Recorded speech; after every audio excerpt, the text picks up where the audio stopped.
안녕하세요. 오늘은 우리가 누구나 한 번쯤 꿈꿔봤을 편안한 은퇴 생활에 대해 이야기해 보려고 해요. 세월이 흐르고 직장에서의 긴 여정을 마치면 이제는 쉴 수 있을 거라는 생각에 은근 기대가 되기도 하죠. 하지만 현실은 그리 녹록하지 않습니다.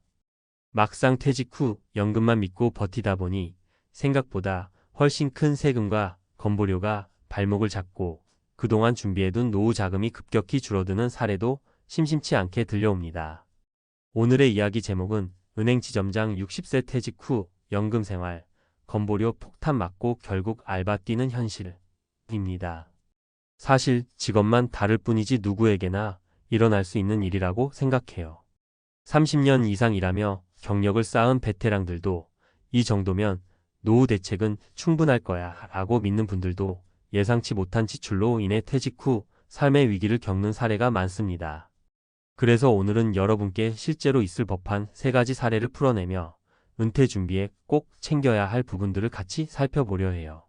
1. 은행 지점장의 핏바랜 은퇴 로망. 우리 이야기의 주인공이 된 어시 60세는 30년 넘게 은행에 몸담았고 지점장까지 올라간 잘 나가는 직장인이었어요. 아침 일찍 출근해서 저녁 늦게 퇴근하기까지 모든 시간을 고객 응대와 지점 관리에 쏟았죠. 덕분에 명예퇴직 제안을 받던 시점에 이미 나름 넉넉한 퇴직금과 개인연금 그리고 국민연금까지 기대할 수 있었습니다. 그런데 문제는 어디서부터 시작됐을까요? 예상보다 큰 건보료.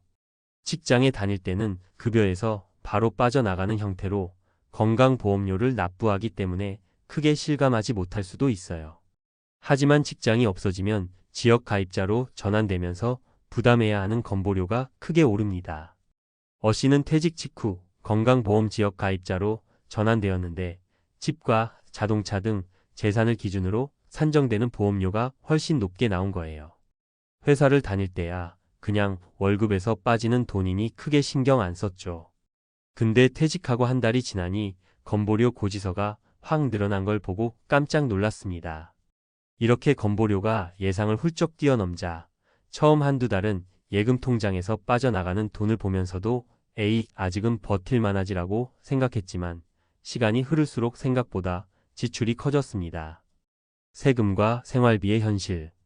퇴직금에 대한 세금, 그리고 여전히 지출해야 하는 식비, 유지비, 주택관리비 등 은퇴하면 일단 지출이 줄어들 거라고 믿고 있었지만 건강이 좋을 때 즐기고 싶어 하는 취미나 여행에 드는 비용까지 감안하다 보면 오히려 은퇴 전보다 지출이 많아질 수도 있습니다. 어씨는 외국 여행 한번 맘 편히 다녀오고 싶어서 부인과 장거리 여행도 계획했어요. 그런데 치솟는 물가, 비행기표 가격, 숙박비 등을 따져보니 해외여행은 꿈도 못 꾸고 국내 여행 몇 번 다녀오는 데서 큰 비용이 나가버렸죠.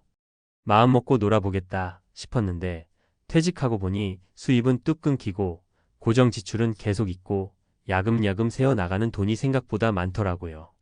결국 어씨는 버틸 수 있는 범위를 넘어섰고 요즘 들어서는 단기 아르바이트를 구해 조금이라도 수입을 보충해야겠다고 결심하게 됐습니다. 더 나이가 들면 알바도 못할 텐데 지금이라도 뭐라도 해야죠. 이런 마음가짐으로 생계를 위해 소일거리부터 구하다 보니 은행 지점장이었던 화려한 이력은 뒷전이 되고 말았어요. 2. 사례 1. 55세 교사, 퇴직 후 연금만 바라보다. 두 번째 사례는 55세의 명예퇴직을 한 B씨의 이야기입니다. 교사로 평생을 일하며 공무원 연금이 있으니 노후는 문제 없을 거라 믿었어요. 수년 전에는 조기 퇴직을 권유받기도 했고 실제로 후배들에게 자리를 물려주자며 비교적 일찍 퇴직을 결정했습니다. 급여와 다르던 연금 실수령액. 정년까지 채우면 어느 정도 충분한 연금을 기대할 수 있었지만 조기 퇴직으로 연금 수령액이 줄어들고 여기서 세금과 건보료가 또 빠지니 예상을 훨씬 밑도는 금액이 통장에 찍히기 시작한 거예요. 내 평생 국민 교육을 위해 바쳤으니 나중에는 그래도 어느 정도 커버되겠지 했는데 실제로 받아보니 월 수백만 원이 사라진 느낌이었습니다. 집 유지 비용과 대출 부담. 교사라는 안정된 직업 덕에 자녀가 어릴 때 무리해서 대출받아 마련한 집이 있었어요.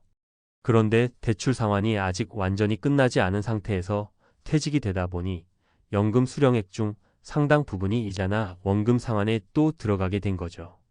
이미 자녀 교육비까지 감당하느라 예비 자금이 별로 없던 상태였고요. 연금이 한 달에 몇백 나오긴 하는데 이자 내고 관리비 내고 하면 남는 게 없더라고요. 우울하다 못해 심각해졌습니다. 결국 B씨도 생각지 못했던 추가 수입처를 고민하기 시작했고 학원 강사나 과외 같은 부업을 찾아보게 되었죠. 공무원 연금이 있어 평생 안정이라 생각했던 꿈이 얼마나 쉽게 깨질 수 있는지를 보여주는 사례입니다. 3. 사례 2. 62세 자영업자, 퇴직 없는 퇴직? 다음으로 소개할 CC 62세는 자영업자로 20년 넘게 식당을 운영했습니다. 자영업자는 정년 퇴직이 없으니 한편으로는 은퇴 시기를 스스로 조절할 수 있다는 장점이 있어 보이지만 현실은 조금 달랐어요. 퇴직의 개념이 모호한 자영업자. CC는 하루하루 가게 운영에 매달리다 보니 딱히 은퇴 준비를 못했습니다. 그러다 건강이 나빠져 더 이상 식당 일을 무리하게 할 수 없게 되자 가게를 정리하고 쉬어야만 했죠. 하지만 정리 과정에서 식당 권리금이 전혀 나오지 않는 상황이 벌어졌어요. 경기 침체로 장사가 어려워지다 보니 가게를 넘길 사람도 없었고요. 내 식당이니 퇴직금이랄 게 있나. 적금 깨고 어떻게든 살아왔지 그러다 보니 벌어놓은 게 딱히 없더라고요. 건보료와 가게 부담. 자영업 하시는 분들은 지역 가입자로 건보료를 원래부터 내고 있긴 했지만 사업소득이 뚝 끊긴 상태에서 은퇴 후에도 고지서는 계속 날아오죠. 내야 할 금액은 줄지 않는데 수입이 0원이 되면 당황스러울 수밖에 없습니다. 장사는 그래도 매달 조금씩이라도 벌어서 내는 느낌이 있었는데 이젠 그마저도 없으니까 답답하죠. 결국 CC는 건강을 어느 정도 회복한 뒤에야 편의점 같은 곳에서 아르바이트를 시작했습니다. 퇴직이라는 걸 의식하지 못한 채 갑작스레 직업을 놓아야 했기에 준비도 부족했고 건강보험료, 세금, 생활비라는 현실 부담에 다시금 일을 해야만 하는 상황이 된 거죠. 4. 사례 3. 59세 대기업 부장, 희망퇴직의 덫. 마지막은 대기업에서 30년을 일해온 DC 59세의 이야기입니다. DC는 회사 내 조직 개편이 있을 때 희망퇴직이란 명목으로 퇴사를 제안받았고 당시 퇴직금 조건이 꽤나 좋아서 고민 끝에 수용했습니다. 남은 몇 년을 버티느니 차라리 퇴직금과 추가 보너스를 받아서 새로운 삶을 설계해보겠다는 생각이었죠. 고용보험 종료 후 찾아온 공백. 한동안 실업급여를 받으면서 다음 단계를 모색했지만 나이가 50대 후반이 되니 재취업이 쉽지 않았습니다. 이때부터 준비했던 자금이 조금씩 줄어들기 시작했죠. 희망퇴직금 꽤 많이 받았다고 좋아했는데 매달 쓸 돈, 이것저것 보험료 내고 부양해야 할 가족들 생각하면 그게 결코 큰 돈이 아니더라고요. 예상과 달랐던 건보료와 연금 시기. DC는 국민연금을 60대 중반쯤부터 본격적으로 받는다고 생각했지만 수령 시기를 당겨볼까 고민을 하게 됐어요. 그만큼 현금 흐름이 급해졌다는 뜻이죠. 또 회사원 시절에는 별 생각 없었던 건강보험료가 지역 가입자로 전환되면서 크게 오르고 세금 관련 부담도 뒤늦게 실감하게 됐습니다. 한 달에 2,030만 원 정도만 내던 게 갑자기 껑충 뛰면 신경이 쓸 수밖에 없죠. 퇴직금으로 버티는데 한계가 있으니까요. 결국 DC는 큰맘 먹고 일찍 퇴직금을 받은 결단이 독이 되어 돌아왔다고 회고합니다. 재취업이 어려우니 알바라도 해야겠다 싶지만 부장까지 했던 체면이 걸려 쉽게 도전하지 못하는 상황이라고 해요. 5. 은퇴 준비 지금부터라도 충분히 챙겨야 한다. 지금까지 소개한 은퇴 후 사례들을 보면 여러 형태의 문제점이 공통적으로 드러납니다. 과소평가된 건보료와 세금 부담, 은퇴 후 소득 공백기에 대한 구체적 대책 부족, 생활비와 예상치 못한 지출 의료비, 대출, 여행 등에 대한 대비 미흡. 그렇다면 우리는 지금부터 무엇을 준비해야 할까요? 소득 다변화 계획 세우기. 퇴직 후에는 회사나 사업체에서 받던 안정적인 월급이 끊깁니다. 따라서 연금 이외에도 안정적으로 현금을 만들어낼 수 있는 방법을 고민해야 해요. 부업이나 투자 혹은 자격증을 따놓아 필요할 때 일을 할 수 있는 기반을 만들어두는 것도 도움이 될 수 있습니다. 건강보험료와 세금 시뮬레이션. 개인 재산과 소득이 어떻게 변할 때 건보료와 세금이 얼마나 부과되는지 미리 시뮬레이션 해보는 게 좋습니다. 막연히 적당히 내겠지라고 넘어가기보다 실제 수치를 계산해보면 충격이 덜할 거예요. 지출 구조 점검.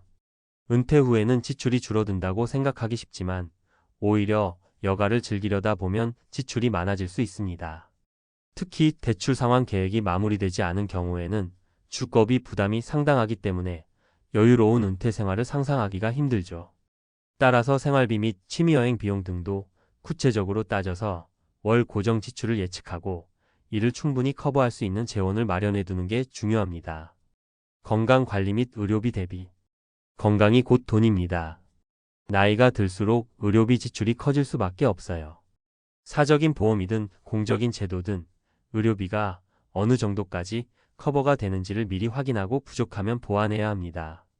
예를 들어 추가 보험을 들거나 의료비 목적의 적립금을 만들어두는 식이죠. 6. 마무리하며. 오늘 이야기의 핵심은 직장 다닐 때 직함이 뭐였든 얼마나 대기업에 다녔든 은퇴 후에는 누구나 비슷한 고민을 안게 된다는 점이에요.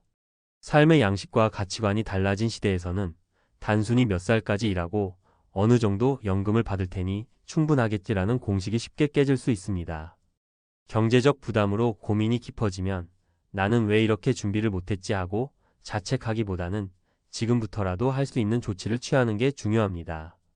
나이가 들었더라도 새로운 기술이나 자격증을 익히는 데 도전하거나 기존 경력을 살릴 수 있는 파트타임 일을 찾는 등 여러 선택지가 생길 수 있어요.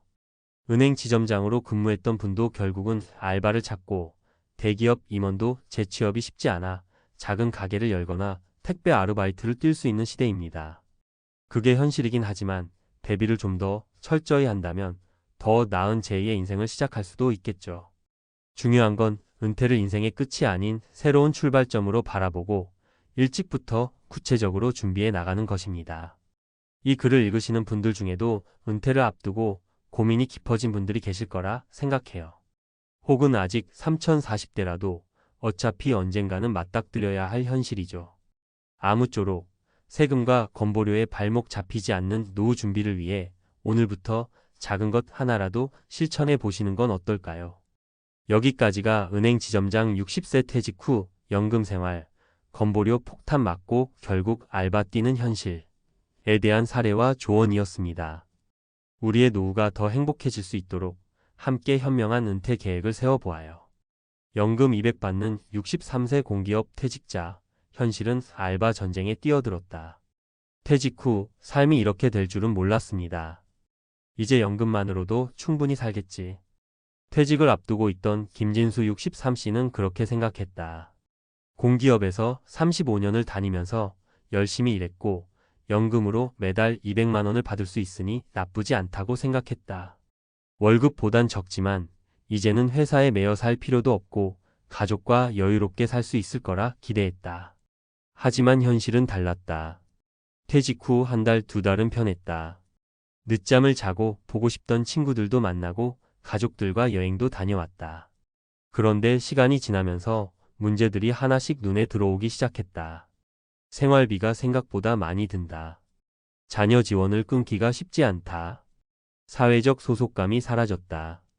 그렇게 김 씨는 몇 개월 만에 알바 전쟁에 뛰어들었다. 경비, 주차 관리, 마트 캐셔, 택배 상하차까지 할 수 있는 일들을 찾아다니기 시작한 것이다. 그렇다면 왜 많은 사람들이 퇴직 후 연금만으로는 버티기 힘든 걸까? 오늘은 은퇴 후 연금만으로 살아가는 것이 현실적으로 어려운 이유와 퇴직 전에 반드시 준비해야 할 것들에 대해 이야기해 보려고 한다. 1. 연금 200이면 충분하다는 착각. 김 씨의 사례처럼 많은 사람들이 연금 200만 원이면 생활이 가능할 거라고 착각한다. 하지만 여기서 중요한 점은 돈이 나가는 속도를 제대로 예측하지 못한다는 것이다. 사례 1. 고정 지출이 생각보다 크다. 박영호 62씨는 퇴직 후 연금 180만 원을 받으며 살아가고 있다. 처음엔 나쁘지 않다고 생각했다. 그런데 막상 생활을 해보니 예상보다 돈이 훨씬 많이 나갔다. 아파트 관리비 25만 원, 통신비, 공과금 20만 원, 차량 유지비, 보험료, 기름값 등 30만 원, 식비 50만 원, 병원비 및 약값 20만 원. 여기에 명절이나 자녀 용돈, 경조사비까지 고려하면 매달 200만 원으로는 빠듯했다. 결국 그는 편의점 야간 아르바이트를 시작했다. 해결책. 퇴직 전에 반드시 예상 지출을 계산하고 추가적인 수입을 마련할 방법을 고민해야 한다. 단순히 연금만 믿고 퇴직하는 것은 위험하다. 2. 자녀에게 손 벌릴 수 없다는 현실. 예전에는 부모가 연금을 받으면 자녀들이 부족한 부분을 지원해주곤 했다. 하지만 요즘은 다르다. 자녀들도 경제적으로 여유롭지 않다. 사례, 이 자녀 지원이 끝난 줄 알았는데 이순자 64씨는 퇴직 후 연금 210만 원을 받으며 남편과 살고 있다. 처음엔 괜찮다고 생각했다. 하지만 딸이 출산 후 육아휴직을 하면서 갑자기 지원이 필요해졌다. 엄마, 유치원 보내려면 돈이 좀 더 필요한데. 결국 이 씨는 손녀의 교육비를 도와주기 위해 경비 아르바이트를 시작했다. 퇴직 후에는 돈 걱정 없이 살 줄 알았는데 현실은 손녀 교육비를 벌기 위해 일해야 하는 상황이 된 것이다. 해결책. 자녀 지원이 끝났다고 방심하면 안 된다. 퇴직 전에 추가 지출까지 고려한 재정 계획이 필요하다. 3. 돈보다 중요한 건 일할 곳이 없다는 것. 돈 문제도 크지만 퇴직 후 가장 힘든 건 일할 곳이 없다는 허전함이다. 직장 생활 30년 넘게 하던 사람이 하루아침에 집에만 있으면 우울증이 찾아오기 쉽다. 사례 3. 퇴직 후 삶이 공허해졌다. 김정환 61씨는 대기업 연구소에서 35년을 다니고 퇴직했다. 퇴직 후 연금 220만 원을 받으며 편하게 살 줄 알았지만 몇 개월 만에 심한 우울감을 느꼈다. 회사 다닐 때는 매일 일정이 있었고 동료들과도 어울렸는데 퇴직하니 그냥 할 일이 없어. 결국 그는 택배 아르바이트를 시작했다. 처음엔 돈 때문이 아니라 누군가와 대화하고 바쁘게 움직이고 싶어서였다. 그런데 막상 해보니 소소한 수입도 도움이 됐다. 해결책. 퇴직 후에도 할 수 있는 일을 미리 만들어 둬야 한다. 취미든 봉사활동이든 재취업이든 사회와 연결될 수 있는 활동을 준비해야 한다. 퇴직 후 후회하지 않으려면 지금부터 준비하자. 퇴직 후 연금만으로 살 수 있을 거라는 착각에서 벗어나야 한다. 다음 3가지를 꼭 기억하자. 1. 연금만으로는 부족하다. 추가 소득을 고려해야 한다. 2. 예상 지출을 구체적으로 계산하고 비상금을 마련하자. 3. 퇴직 후에도 활동할 수 있는 일을 미리 준비하자. 퇴직 후 경제적으로든 정신적으로든 힘들어지는 사람이 많다. 하지만 미리 준비한다면 충분히 행복한 은퇴 생활을 만들 수 있다. 여러분은 지금 은퇴 후를 어떻게 준비하고 계신가요? 늦지 않게 지금부터 차근차근 준비해보자. 연금만으로는 부족하다. 은퇴 후 삶을 지키는 현실적인 전략. 우리가 은퇴 후 경제적으로 흔들리는 이유는 단순히 돈이 부족해서가 아니다. 예상보다 돈이 빨리 줄어든다. 자녀 지원이 끝나지 않는다. 사회적 소속감이 사라진다. 이 3가지가 맞물리면서 삶이 불안정해진다. 그렇다면 은퇴 후에도 안정적인 삶을 유지하려면 어떻게 해야 할까? 오늘은 경제학적, 심리학적, 그리고 생물학적 관점에서 은퇴 후 삶을 지키는 현실적인 전략을 이야기해 보려 한다. 1. 연금만으로 부족한 이유. 생활비 인플레이션. 과거의 200만 원과 지금의 200만 원은 다르다. 많은 사람들이 퇴직 후 연금 200이면 충분하지 않나? 라고 생각하지만 현실은 다르다. 우리가 무시하고 있는 것이 바로 생활비 인플레이션이다. 예를 들어보자. 2000년대 초반 500원으로 자판기 커피 한 잔을 살 수 있었다. 하지만 지금은 최소 1,500원에서 2,000원이다. 즉, 같은 돈으로 살 수 있는 것이 시간이 갈수록 줄어든다는 것이다. 이런 현상은 구매력 저하퍼처싱 파워 디클라인이라고 불리며 노후에는 더욱 치명적이다. 과학적 근거. 실질 구매력과 연금 수령액 감소. 경제학에서는 이를 실질 구매력 감소를 퍼처싱 파워 디클라인이라고 한다. 일반적으로 연금 인상률은 물가 상승률을 따라가지 못하기 때문에 시간이 갈수록 실질적인 연금 가치가 하락하게 된다. 해결책. 퇴직 전 예상 생활비를 현실적으로 계산해야 한다. 생활비 인플레이션을 반영한 추가 수입원을 고려해야 한다. 지출을 최소화할 수 있는 소비 패턴을 익혀야 한다. 이 퇴직 후에도 일해야 한다. 뇌 건강을 위한 필수 조건. 일하지 않으면 뇌 기능이 급격히 저하된다. 많은 사람들이 나는 퇴직 후 놀면서 살 거야 라고 생각하지만 이는 위험한 발상이다. 퇴직 후 일을 하지 않으면 뇌의 신경세포 연결이 급격히 감소하며 기억력과 인지 능력이 저하된다. 과학적 근거, 해마 히포캠퍼스 위축과 치매 위험 증가. 미국 국립보건원 NIH의 연구에 따르면 65세 이상 노인이 3년 이상 일을 하지 않을 경우 해마의 크기가 평균 2.1% 감소한다. 해마는 기억을 담당하는 뇌 부위로 크기가 줄어들수록 치매 위험이 증가한다. 해결책. 퇴직 후에도 일정한 활동일, 취미, 학습 등을 유지해야 한다. 새로운 기술을 배우거나 파트타임 근무를 고려하는 것이 좋다. 사회적 관계를 유지할 수 있는 활동을 찾아야 한다. 3. 자녀 지원은 끝나지 않는다. 부모와 자녀의 경제적 관계. 퇴직 후에도 자녀에게 의존하거나 자녀가 부모에게 기대는 경우가 많다. 자녀가 독립할 때까지의 나이를 생각해보자. 1980년대 평균 2527세, 2000년대 평균 3032세, 현재 평균 3436세. 즉, 부모 세대는 자녀가 빨리 독립할 것이다 라고 생각하지만 현실은 다르다. 자녀 세대는 높은 집값, 학자금 대출, 낮은 임금 등으로 인해 부모에게 기대게 된다. 과학적 근거 부모의 재정 지원이 자녀의 경제적 독립에 미치는 영향. 하버드 경제학 연구에 따르면 부모가 경제적으로 계속 지원해 줄 경우 자녀는 경제적으로 독립하는데 평균 5년 이상 더 걸린다. 부모의 연금이 빠르게 줄어들고 예상보다 빨리 경제적 부담이 커지게 된다. 해결책. 자녀가 빨리 독립할 수 있도록 경제 교육을 해야 한다. 부모도 자녀에게 과도한 경제적 지원을 하지 않도록 원칙을 세워야 한다. 자녀 지원이 필요한 경우 부모의 경제적 상황을 고려해 한도를 정해야 한다. 결론 연금만으로 살 수 없다는 현실, 지금부터 대비해야 한다. 퇴직 후 연금만으로 살 수 있을 거라는 생각은 현실과 맞지 않는다.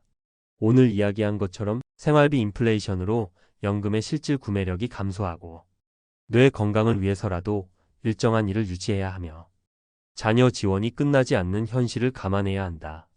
그러므로 지금부터라도 대비해야 한다. 1. 추가적인 소득원을 마련하라. 2. 퇴직 후에도 사회활동을 지속하라. 3. 자녀와 경제적 관계를 명확히 설정하라. 미리 준비하면 은퇴 후에도 경제적으로 안정된 삶을 누릴 수 있다. 지금이라도 한 가지씩 준비해보자. 여러분은 지금 은퇴 후 삶을 어떻게 준비하고 계신가요? 댓글로 여러분의 생각을 나눠주세요. 여러분, 혹시 은퇴 후 삶을 상상해 보신 적 있으신가요? 요즘은 50대 중후반, 빠르면 40대 후반에도 은퇴를 고민하는 분들이 많습니다. 평생 직장에 대한 개념이 옅어지고 회사는 계속해서 구조조정을 진행하고 직장인들은 퇴직 후 삶을 점점 일찍 고민하게 되었죠. 그런데 우리는 이 은퇴를 끝나면 쉴 수 있는 시간 정도로만 막연히 생각하는 경향이 있어요. 정작 은퇴 후 무슨 일이 벌어지는지, 실제 생활비나 수입은 어떻게 되는지 깊이 생각해보지 않고 살 때가 많죠. 오늘은 월급 700만 원씩 받으며 백화점에서 30년 넘게 일해온 박 점장님의 이야기를 통해 은퇴 후 우리가 흔히 빠지는 함정과 그로 인한 고충을 솔직하게 나눠보려고 합니다. 내 얘기는 아니겠지? 쉽지만 막상 닥쳐보면 생각보다 현실적이고 무서운 문제들이에요. 그리고 추가로 박 점장님 사례 외에도 다양한 상황에서 은퇴 후 힘든 시간을 보냈던 사람들의 이야기를 3가지 정도 덧붙여볼까 해요.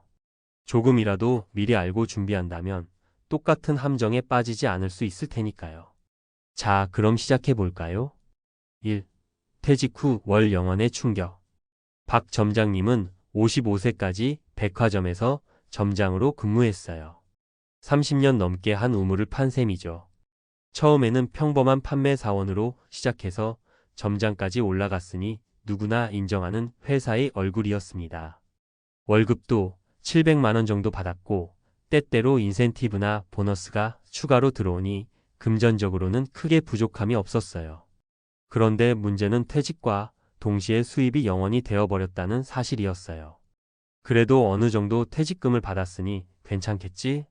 라고 생각하실 텐데 박 점장님의 경우에도 퇴직금은 물론 받았죠. 문제는 그 돈을 어디에 어떻게 써야 할지 계획이 전혀 없었다는 거예요. 무심코 이걸로 한번 여행도 다녀오고 집 인테리어도 좀 고치고 하며 큰 돈을 쓰기 시작했는데 고정 수입이 없는데도 과거 생활 패턴과 비슷하게 지출을 하다 보니 순식간에 현금이 줄어들었습니다. 평생 직장에 다닐 때에는 매달 월급이 꼬박꼬박 들어오니까 모자라도 카드로 메꿔가며 살았었죠. 어차피 다음 달 월급 나오면 갚으면 되지라고 생각하면서요. 그런데 어느 날 갑자기 월급이 들어오지 않는 상황이 되자 그 빈자리가 어마어마하게 크게 느껴졌다고 해요. 게다가 백화점 근무 특성상 옷이나 외모 관리에도 비용이 많이 들었고 접대 차원에서 지인들과 식사나 모임 자리가 잦았죠. 이 습관들은 하루아침에 끊기 쉽지 않습니다. 결국 퇴직 후 한 달 만에 내가 이렇게 있으면 안 되겠다는 위기감이 들었습니다. 은퇴의 황금기가 찾아올 줄 알았는데 정작 현실은 통장 잔고부터 걱정해야 하는 상황이었던 거죠. 이때 박 점장님이 깨달은 것은 지금까지 열심히 일만 했지 은퇴 후 준비는 하나도 안 했구나였습니다. 바로 이 점이 충격적이면서도 중요한 교훈이 됩니다. 2. 은퇴 후 겪기 쉬운 3가지 대표 사례. 박 점장님만 이런 위기를 겪은 게 아닙니다. 사실 은퇴를 준비하는 사람이라면 누구나 한 번쯤 들어봤을 법한 사례들이 있어요. 적절한 대비 없이 설마 내가라고 대수롭지 않게 넘겼다가 막상 당해보면 큰 낭패를 보게 되거든요. 여러분도 혹시 비슷한 상황에 처할까 두려우실 텐데 미리 사례를 보고 대비책을 생각해보는 것이 좋겠습니다. 1. 적금을 줄줄이 해지했어요. 52세 중소기업 대리 출신 어씨. 어씨는 52세가 되도록 중소기업에서 대리로 일하면서 번 돈 대부분을 생활비와 자녀 교육비로 썼습니다. 가정 형편이 넉넉지 않아 퇴직 시점에도 부양해야 하는 가족이 있었고 퇴직금도 생각보다 많지 않았죠. 그래도 혹시 몰라 소액 적금 몇 개를 들어놨는데 월급이 끊기니 처음에는 아껴서 쓰다가도 예상치 못한 갑작스러운 지출에 적금을 하나씩 해지하기 시작한 거예요. 처음 적금 해지할 땐 어쩔 수 없지 하고 넘어갔는데 두 번째 해지할 땐 가슴이 철렁 내려앉더랍니다. 결국 세 번째, 네 번째 통장까지 깨지고 나서는 이러다가 아무것도 안 남겠구나 하는 불안감이 극도로 올라왔어요. 어씨에게 부족했던 건 퇴직 후 생활비 시뮬레이션과 구체적인 수입원 확보 방안이었습니다. 미리 퇴직 전부터 부업이나 재취업 준비 혹은 투자 및 연금 활용 방법 등을 알아봤다면 훨씬 수월했을 텐데 말이죠. 이 부모님 병원비로 퇴직금 거의 다 썼어요. 58세 공기업 과장 출신 B씨. B씨는 공기업에서 과장으로 일하다가 58세에 명예퇴직을 했습니다. 오랜 세월 일하면서 적지 않은 퇴직금을 받았고 그중 일부를 투자해볼까 고민도 했죠. 그런데 퇴직한 지 몇 달 만에 부모님이 크게 편찮으시면서 의료비가 폭등하게 된 거예요. 평소라면 월급에서 꾸준히 지원할 수 있었겠지만 이미 고정 수입이 없는 상태라 퇴직금에 손을 댈 수밖에 없었습니다. 문제는 병원비가 생각보다 훨씬 컸고 상당히 장기화되었다는 점이죠. 결국 얼마 지나지 않아 퇴직금의 절반 이상이 부모님 병원비로 소진되고 말았습니다. 본인 은퇴 후 생활까지 챙겨야 했는데 갑작스럽게 생긴 의료비가 불어나는 걸 감당하기가 너무 힘들었죠. B씨에게 부족했던 건 비상 상황에 대한 예비 자금 마련이었습니다. 부모님의 건강 상태를 고려한 보험이나 노후를 대비한 별도의 긴급 자금 플랜이 있었다면 이렇게까지 한꺼번에 무너지지 않았을 거예요. 3. 퇴직 후 제대로 안 쉬고 스트레스성 질환이 왔어요. 60세 무역회사 임원 출신 C씨. C씨는 무역회사에서 임원으로 일하다가 60세에 은퇴했어요.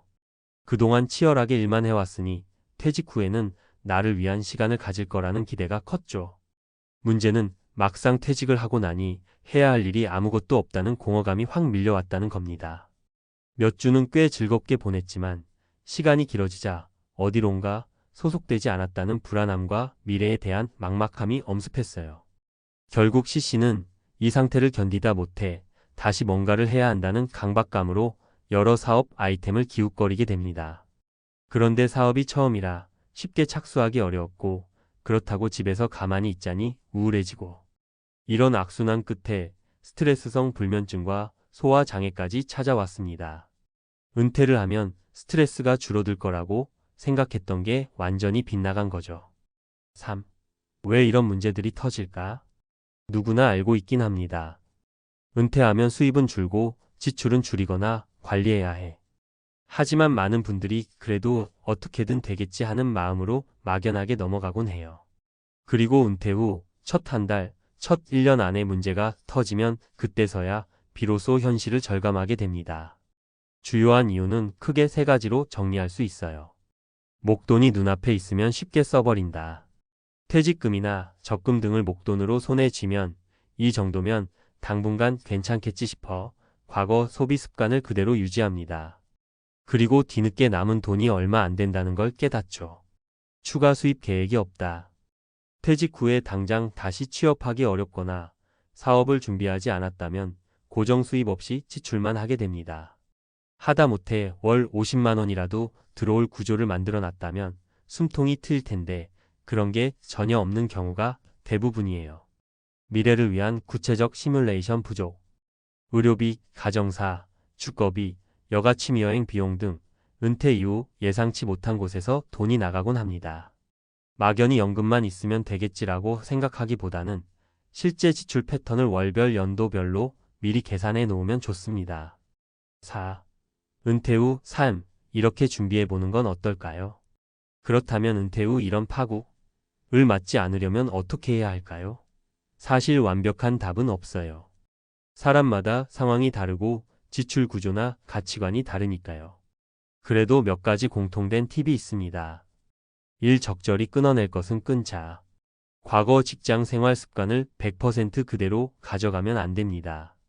특히 의류, 외식, 술자리 등 불필요한 지출을 체면 때문에 지속하는 경우가 많아요. 내 상황에 맞게 라이프 스타일을 조정하는 게 우선이에요. 이 플랜 B, C를 마련하자. 은퇴했다고 해서 곧바로 수입이 사라지는 상황을 받아들이기만 할 수는 없죠.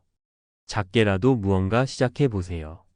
파트타임 일자리나 취미를 활용한 소액 창업 혹은 재능 기부 형태로 라도 사회와 조금씩 연결되어 있으면 삶의 의욕과 함께 적은 수입이라도 만들어낼 수 있습니다. 3. 공백을 두지 말고 미리미리 준비. 은퇴는 언젠가 반드시 옵니다. 그때까지 직장 생활에만 몰두하기보다는 내가 퇴직 후 하고 싶은 일이나 목표를 미리 구상하고 관련된 공부도 해두면 큰 도움이 돼요.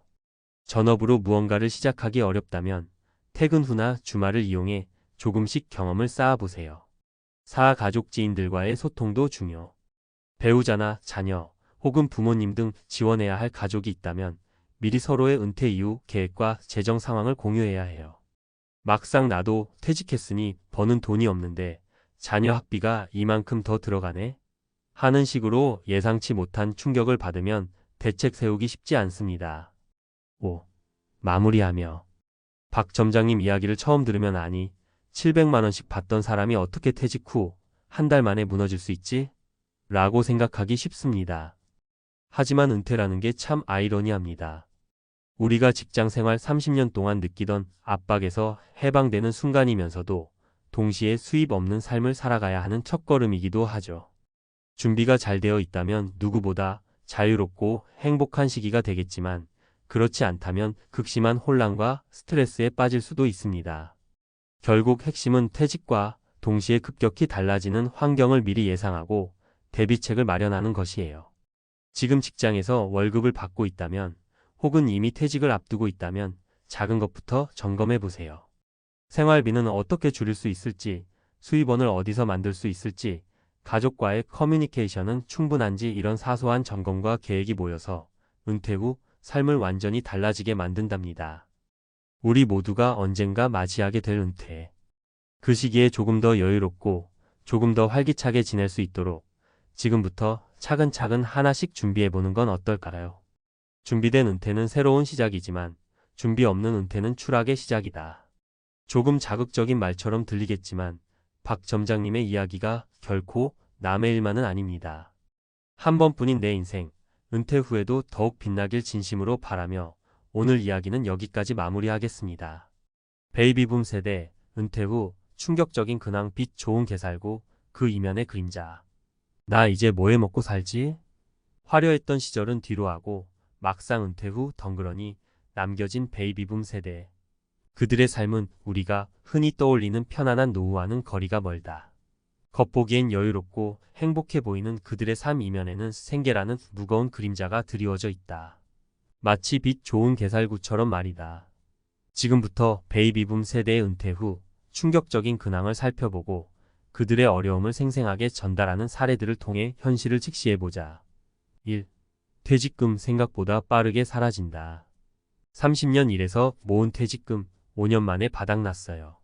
김씨 65세는 대기업 부장으로 30년 넘게 근무하다 퇴직했다. 그는 퇴직금 2억 원으로 노후 걱정 없이 살 수 있을 거라 생각했다. 하지만 예상치 못한 지출과 자녀 결혼 자금 지원 등으로 퇴직금은 5년 만에 바닥을 드러냈다.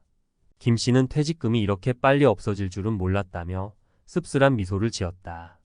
그는 현재 편의점 아르바이트를 하며 생계를 유지하고 있다. 2. 국민연금 턱없이 부족하다.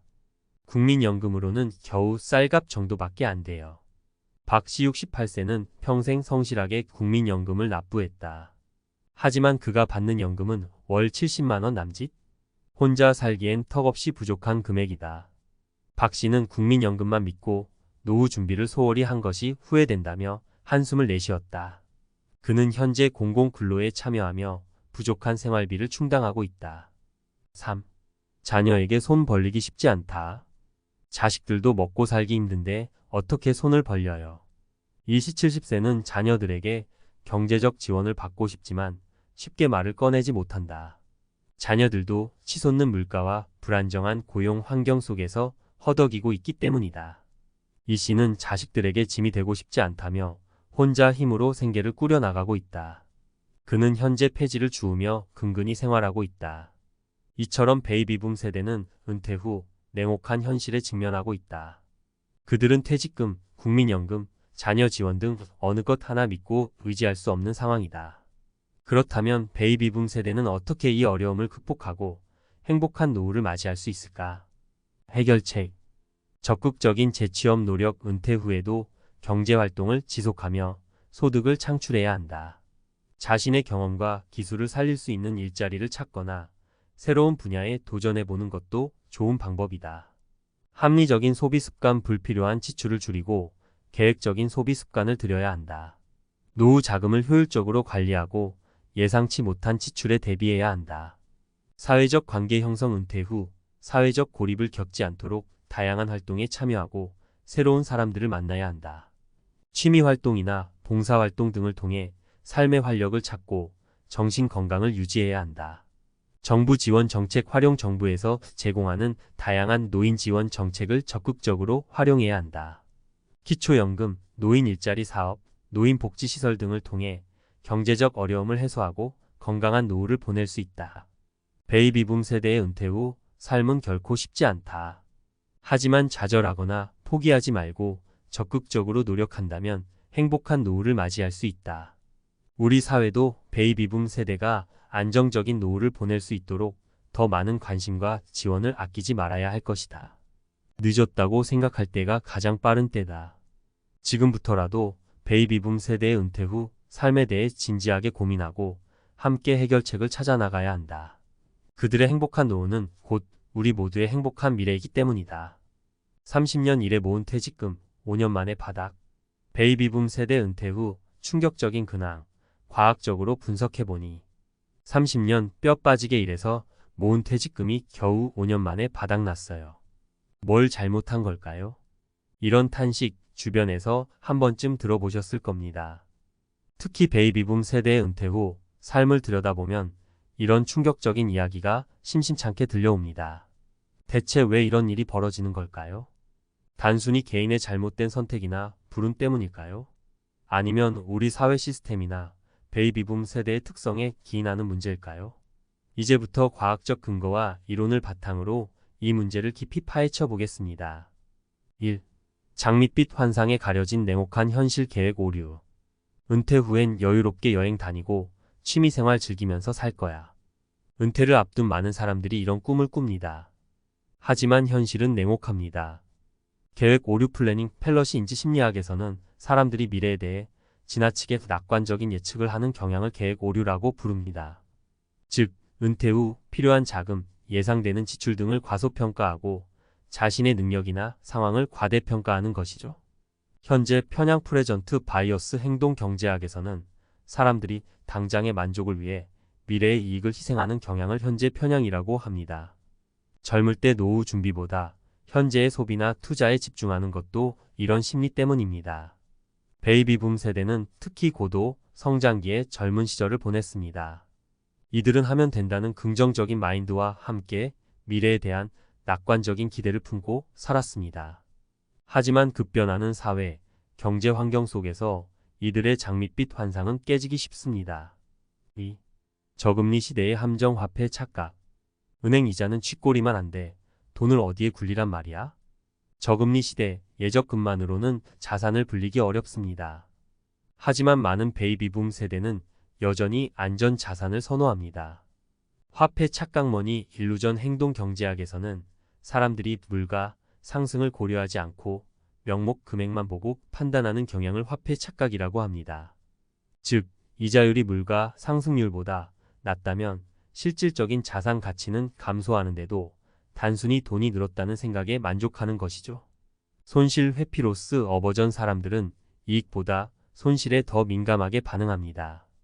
따라서 안전 자산을 선호하고 위험 자산 투자를 꺼리는 경향이 있습니다. 베이비붐 세대는 과거 고금리 시대를 경험했습니다. 이들은 예적금만으로도 쏠쏠한 이자, 수익을 얻을 수 있었기에 저금리 시대의 투자 환경에 적응하기 어려워합니다. 게다가 손실에 대한 두려움 때문에 투자를 망설이다 자산 증식 기회를 놓치기도 합니다. 3. 부모라는 이름의 굴레 가족 부양 부담. 자식들 결혼 자금, 대학 등록금까지. 내 돈은 다 어디로 갔을까? 베이비붐 세대는 자녀 교육과 결혼에 막대한 비용을 투자했습니다.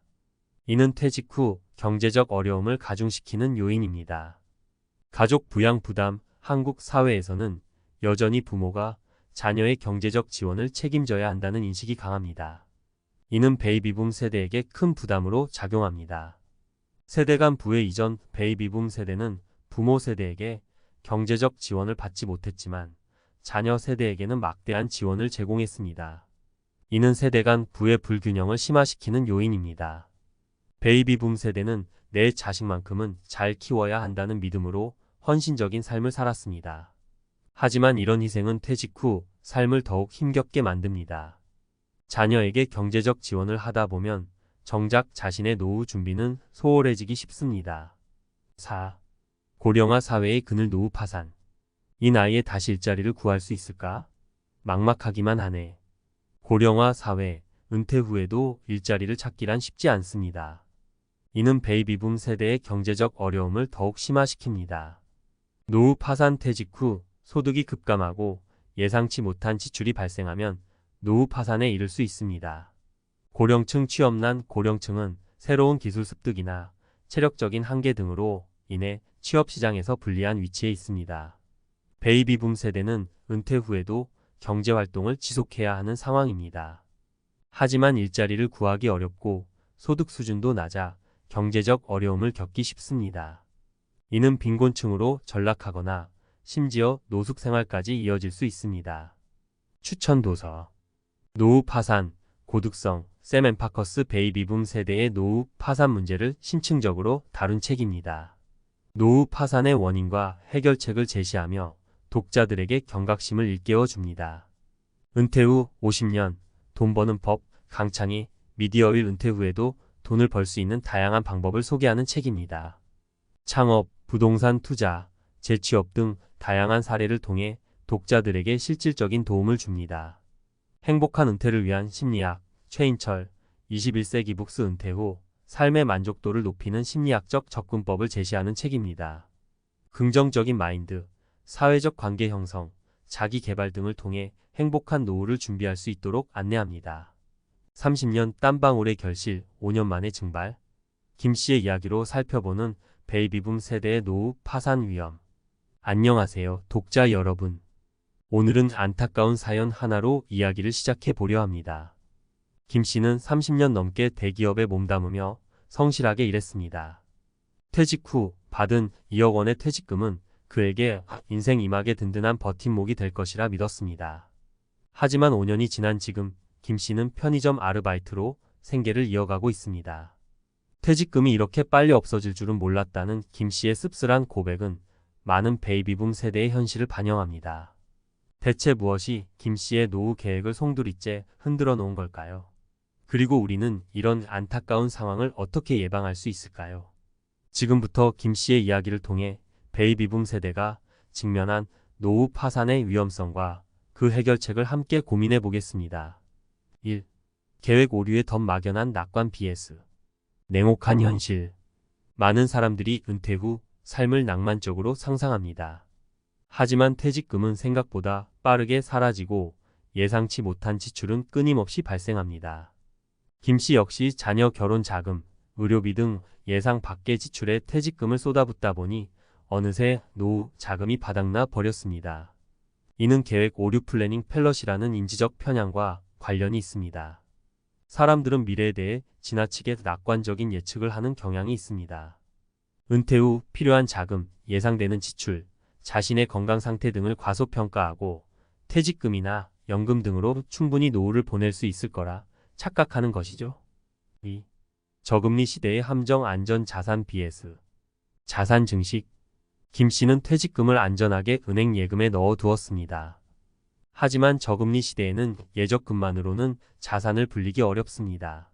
물가 상승률을 고려하면 오히려 실질적인 자산 가치는 감소할 수 있습니다. 이는 화폐 착각머니 일루전이라는 행동 경제학적 개념과 연결됩니다. 사람들은 물가 상승을 고려하지 않고 명목 금액만 보고 판단하는 경향이 있습니다.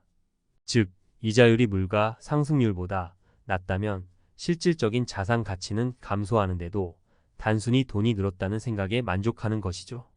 3. 부모라는 이름의 굴레 자녀 지원 vs 노후 준비. 김 씨는 자녀 결혼 자금 지원에 퇴직금의 상당 부분을 사용했습니다. 한국 사회에서는 여전히 부모가 자녀의 경제적 지원을 책임져야 한다는 인식이 강합니다. 이는 베이비붐 세대에게 큰 부담으로 작용하며 노후 준비를 소홀히 하게 만드는 요인이 됩니다. 4. 고령화 사회의 그늘 노후 파산의 위험. 고령화 사회에서는 은퇴 후에도 경제활동을 지속해야 하는 경우가 많습니다. 하지만 김 씨처럼 나이가 들수록 새로운 일자리를 찾기는 어렵고 소득 수준도 낮아 경제적 어려움을 겪기 쉽습니다. 이는 빈곤층으로 전락하거나 심지어 노숙 생활까지 이어질 수 있습니다. 김 씨에게 필요한 것은 무엇일까요? 현실적인 노후 계획 수립 막연한 낙관 대신 예상되는 지출과 수입을 꼼꼼하게 따져보고 현실적인 노후 계획을 세워야 합니다. 적극적인 자산 관리. 저금리 시대에는 예적금뿐 아니라 다양한 투자 상품을 활용하여 자산을 증식해야 합니다. 전문가의 도움을 받아 자신의 투자 성향과 목표에 맞는 투자 전략을 세우는 것이 중요합니다. 자녀와의 경제적 독립. 자녀에게 무조건적인 경제적 지원을 하기보다는 자녀 스스로 경제적 자립을 할 수 있도록 돕는 것이 중요합니다. 지속적인 경제활동. 은퇴 후에도 경제활동을 지속하며 소득을 창출해야 합니다. 자신의 경험과 기술을 살릴 수 있는 일자리를 찾거나 새로운 분야에 도전해보는 것도 좋은 방법입니다. 김 씨의 이야기는 베이비붐 세대가 직면한 노후 파산의 위험성을 생생하게 보여줍니다. 하지만 늦었다고 생각할 때가 가장 빠른 때입니다. 지금부터라도 현실적인 노후 계획을 세우고 적극적으로 자산 관리와 경제 활동에 나선다면 행복한 노후를 맞이할 수 있습니다. 우리 사회도 베이비붐 세대가 안정적인 노후를 보낼 수 있도록 더 많은 관심과 지원을 아끼지 말아야 할 것입니다. 준비된 노후는 축복이지만 준비되지 않은 노후는 재앙이다.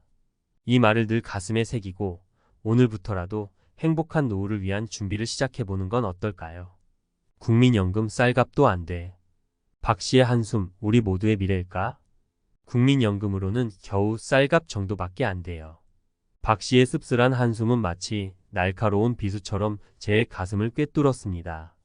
평생 성실하게 국민연금을 납부했지만 돌아온 건 턱없이 부족한 연금액.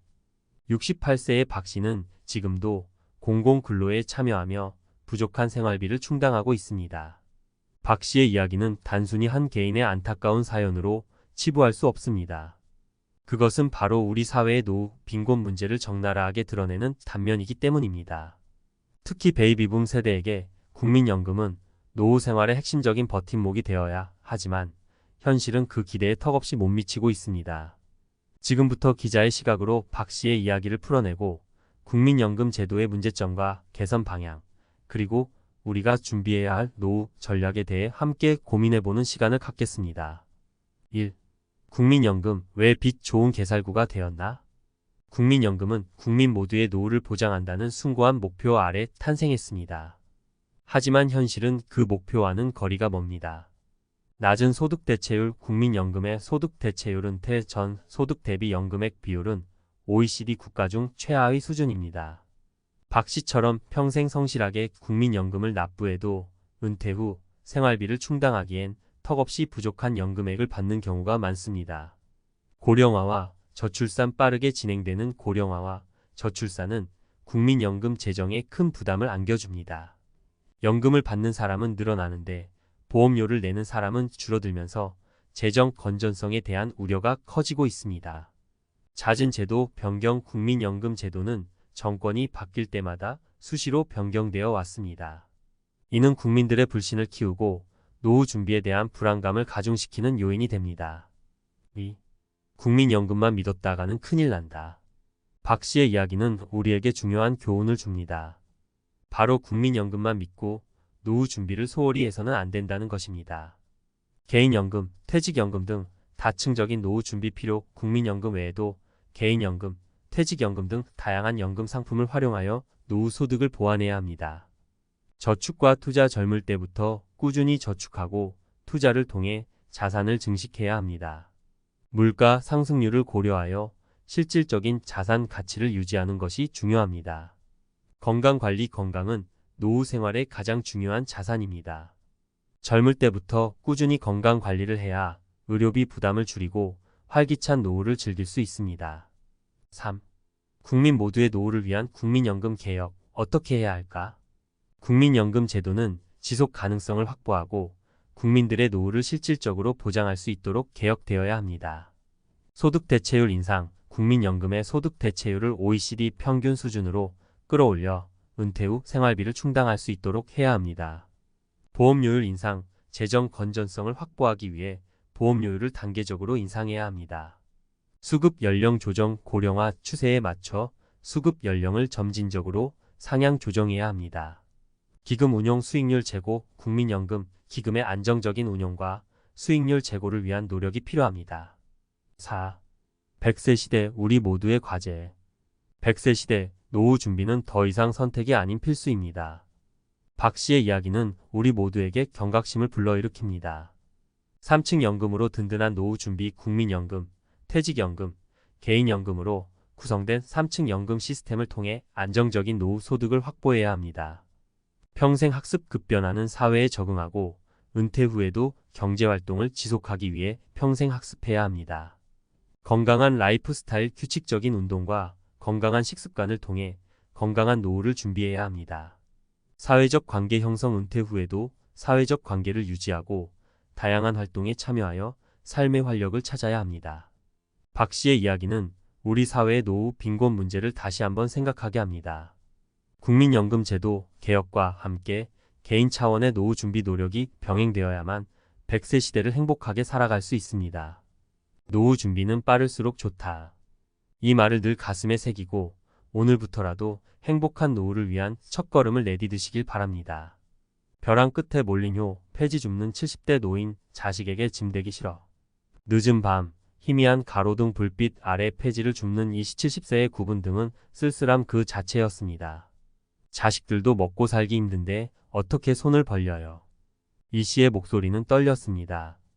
자식들에게 짐이 되고 싶지 않다는 그의 말은 깊은 한숨과 함께 밤 공기를 무겁게 짓눌렀습니다. 이 씨는 베이비붐 세대의 전형적인 모습입니다. 평생 자식들을 위해 헌신하며 살아왔지만 정작 자신의 노후는 빈곤과 고독 속에 방치되어 있습니다. 그는 왜 이런 극단적인 선택을 할 수밖에 없었을까요? 그리고 이 씨와 같은 처지에 놓인 노인들은 얼마나 될까요? 저희 탐사 보도팀은 이 씨의 이야기를 시작으로 우리 사회의 노인 빈곤 문제를 심층적으로 파헤쳐 보았습니다. 1. 효라는 이름의 굴레 자식에게 손 벌리기 쉽지 않은 현실. 한국 사회에서는 여전히 효라는 가치가 강조됩니다. 부모는 자식을 위해 희생하는 것이 당연하고 자식은 부모를 봉양해야 한다는 전통적인 관념이 뿌리 깊게 자리 잡고 있습니다. 하지만 현실은 녹록지 않습니다. 청년 실업, 비정규직 증가, 치솟는 물가 등으로 젊은 세대의 삶은 점점 팍팍해지고 있습니다. 이런 상황에서 부모에게 경제적 지원을 하는 것은 젊은 세대에게도 큰 부담입니다. 이 씨처럼 자식에게 짐이 되고 싶지 않아 혼자 힘으로 생계를 꾸려나가는 노인들이 늘어나고 있습니다. 하지만 이들의 노후는 빈곤과 고독의 악순환에 빠지기 쉽습니다. 2. 폐지 줍는 노인들. 노인 빈곤의 상징. 새벽부터 밤늦게까지 폐지를 줍는 노인들의 모습은 더 이상 낯선 풍경이 아닙니다. 이들은 대부분 국민연금이나 기초연금만으로는 생활비를 충당하기 어려운 저소득층 노인들입니다. 폐지 줍는 노인들의 수는 매년 증가하고 있습니다. 통계청에 따르면 2022년 기준 폐지 줍는 노인은 약 15만 명에 달합니다. 이들은 하루 평균 10시간 이상 폐지를 주어 벌어들이는 수입은 고작 몇천 원에 불과합니다. 폐지 줍는 노인들은 단순히 경제적 어려움뿐 아니라 건강 문제, 사회적 고립 등 다양한 문제에 직면해 있습니다. 폐지 수거 과정에서 발생하는 사고 위험도 높습니다. 3. 노인 빈곤의 악순환. 빈곤 마이너스 질병 마이너스 고독 마이너스 빈곤. 노인 빈곤은 단순히 경제적인 문제에 그치지 않습니다. 빈곤은 질병, 고독, 우울증 등 다양한 문제를 야기하며 이는 다시 빈곤을 심화시키는 악순환으로 이어집니다. 빈곤 마이너스 질병. 빈곤한 노인들은 제대로 된 식사를 하거나 병원 치료를 받기 어렵습니다. 이는 건강 악화로 이어지고 의료비 부담을 가중시켜 빈곤을 더욱 심화시킵니다. 빈곤 마이너스 고독. 빈곤한 노인들은 사회적 관계가 단절되기 쉽습니다. 경제적인 어려움으로 인해 여가 활동이나 사회 참여 기회가 제한되고 이는 고독감과 우울증을 유발합니다. 질병 마이너스 빈곤. 질병은 노인들의 경제 활동을 제약하고 의료비 부담을 증가시켜 빈곤을 심화시킵니다. 특히 만성 질환을 앓는 노인들은 빈곤층으로 전락할 위험이 높습니다. 고독 마이너스 빈곤. 사회적으로 고립된 노인들은 정보 부족이나 심리적인 위축으로 인해 경제 활동에 어려움을 겪습니다. 이는 빈곤을 심화시키고 다시 고독감을 증폭시키는 악순환으로 이어집니다. 4. 노인 빈곤 문제 어떻게 해결해야 할까? 노인 빈곤 문제는 개인의 노력만으로 해결하기 어렵습니다. 사회 전체의 노력과 제도적 지원이 필요합니다. 국민연금 제도 개선, 국민연금의 소득 대체율을 높이고 사각지대를 해소하여 노인들의 기본적인 생활을 보장해야 합니다. 기초연금 확대. 기초연금 지급 대상을 확대하고 지급액을 현실화하여 노인 빈곤 문제 해결에 기여해야 합니다. 노인 일자리 확대. 노인들이 자신의 능력과 경험을 살려 일할 수 있는 양질의 일자리를 확대해야 합니다. 노인 복지 서비스 강화. 노인들의 건강관리, 여가 활동, 사회 참여 등을 지원하는 복지 서비스를 강화해야 합니다. 5. 효의 의미 되새기며 함께 만드는 따뜻한 사회. 효는 단순히 부모를 봉양하는 것만을 의미하지 않습니다. 부모가 자식에게 짐이 되지 않도록 스스로 노후를 준비하고 자식은 부모의 자립을 존중하며 필요한 지원을 제공하는 것이 진정한 효의 의미입니다. 우리 사회는 노인들이 빈곤과 고독 속에서 폐지를 줍지 않아도 되는 사회, 모든 세대가 함께 행복한 삶을 누릴 수 있는 사회를 만들어야 합니다. 이 씨의 구분 등은 우리 사회의 부끄러운 자화상입니다. 이제는 효의 의미를 되새기고 노인 빈곤 문제 해결을 위해 함께 노력해야 할 때입니다. 아직 늦지 않았습니다. 우리 모두의 작은 관심과 노력이 모여 따뜻한 사회를 만들 수 있습니다.